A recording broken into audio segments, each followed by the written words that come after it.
Pulau kenal la ilaha illallah serius niku zaman umur 26 tahun. Zaman mempelajari dari segi literatur, materi yang dari ilmu kalam. Terutama karanganipun Imam Sanusi. Imam Sanusi itu ulama yang dianggap yang terbaik dalam disiplin ilmu napa? Kalam. Sampai wonten toriko napa Sanusi ya. Beliau memang spesialis dalam menjelaskan makna la ilaha illallah. Terus saniki niku juga wayai mati, juga wayai bijak, wayai tua. Kalau niku lagi sering untuk sanad ijazah mulai ilaha illallah. Fakat napa? Ya diwaca akeh-akeh ya pisan ae. Mari kesel nomor apa? Ngeten nggih, makna la ilaha illallah balen nggih. Makna yang paling populer itu ora ana pangeran kang wajib disembah iku mujud illallah kecuali Allah. Cuma makna populer ini yang paling banyak mengandung apa? Kesalahan. Ya untungnya itu tadi karena yang melafadzkan juga tidak paham sehingga dimaafkan. Sebenarnya tingkat kesalahannya paling tinggi. Karena nanti melahirkan mafhum la ilaha ora ana pangeran kang wajib disembah kemujud illallah. Berarti liyane ana cuma ora wajib disembah. Jadi tingkat kesalahannya paling tinggi. Tapi takdir paling populer. Jadi ning Jawa pancen bolak-balik kesalahannya paling tinggi, tapi paling nopo? Populer. Ya kaya wong tentang pengajian kaya kula ora dipolo. Padahal bacaan lela libasan bengi wae nggo tenang. Tapi ning ditu pengajian nganti jam 1. Yo ngrameni. Mbok tentang ora iso populer. Jadi kadang salah lu nopo? Populer. Nggih kaya kula terus blesek. Untung ngeramat yo ana sing ngaji cara guys tutup menan. Agen kula bedino pengajian ning masjid ning ndi. Rata-rata kiai ini pun nate ngaji kula, pengakoni kula ngalim ya cuman kula. Kula wani pidato mriki kula yakin gedina nang ngarah saus. Sangkemu karuan ngomong no. Kula baleni malih.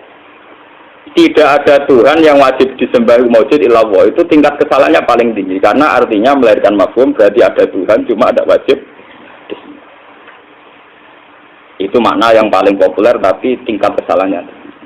Dan karena yang melafadzkan juga tidak tahu kalau itu salah, juga tidak punya mafhum yang demikian, jadi ini pokoknya anut, maka tidak jadi salah, paham ya? Tidak jadi salah karena tidak tahu, tapi tetap salah. Paham ya? Kan tidak, berarti kesannya kan ada Tuhan di luar Allah, cuma tidak harus disembah. Lah makna yang dianut oleh ahli hakikat itu la ilaha ora ana wujud iku maujud illallah kecuali Allah. Jadi di alam raya ini tidak ada wujud yang serius, wujud yang dengan makna hakiki kecuali Allah itu sendiri. Jadi di alam raya ini tidak ada wujud yang dengan makna hakiki kecuali Allah itu sendiri.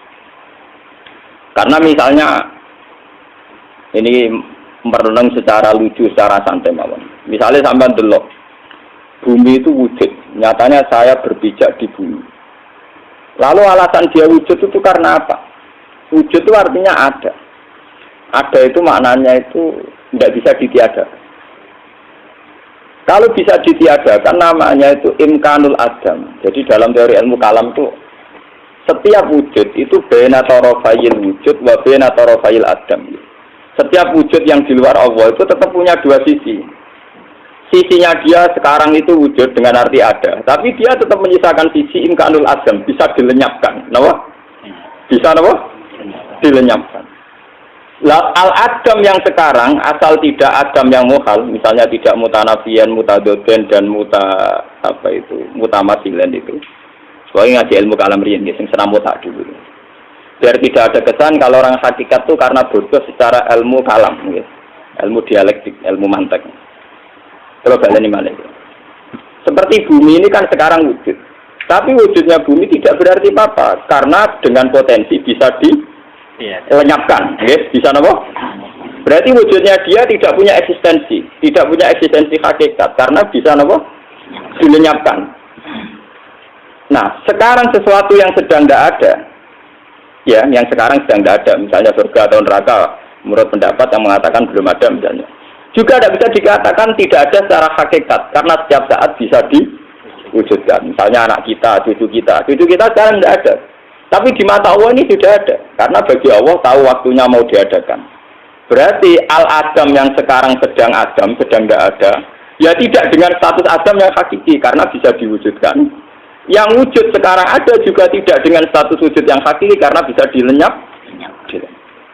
Lah yang tidak menerima itu semua hanya Allah. Makanya Allah disebut wajibul wujud. Yang wujudnya pasti ada terus. Mulanya Allah itu yang pertama dikenalkan oleh para nabi, para wali, nyifati Allah zat sing wajibul wujud. Yang wujudnya itu berstatus harus. Paham ya? Jadi bumi alam raya ini bisa dibayangkan tanpa bumi. Buktinya di Mars ada, di planet yang lain ada. Alam raya bisa dibayangkan tanpa tanaman, malaikat juga gak butuh tanaman. Global ini malaikat ini teori ilmu kalam pakai otak, dan itu dikarang oleh Imam Sanusi di Ummul Barohim. Wujud yang sekarang kayak bumi, kayak langit, kayak gunung, kayak kita semua. Sekarang memang wujud. Di zamannya Mustafa itu tak pisau ya loro atine, tak jiwit ya loro, dibacok ya mati. Tapi wujud ini kan bisa dilenyapkan. Sehingga wujudnya dia tidak berstatus wajibul wujud. Al-Adam yang sekarang itu juga tidak berstatus wajibul Adam. Karena setiap saat bisa diwujudkan. Kayak anak cucu kita, sekarang nggak ada, tapi setiap saat bisa diwujudkan. Nah, karena wujud kayak bumi itu tidak punya eksistensi mempertahankan kewujudannya, karena setiap saat bisa dilenyapkan. Toh yang nanti bisa menyelamatkan juga hanya Allah Subhanahu wa Ta'ala.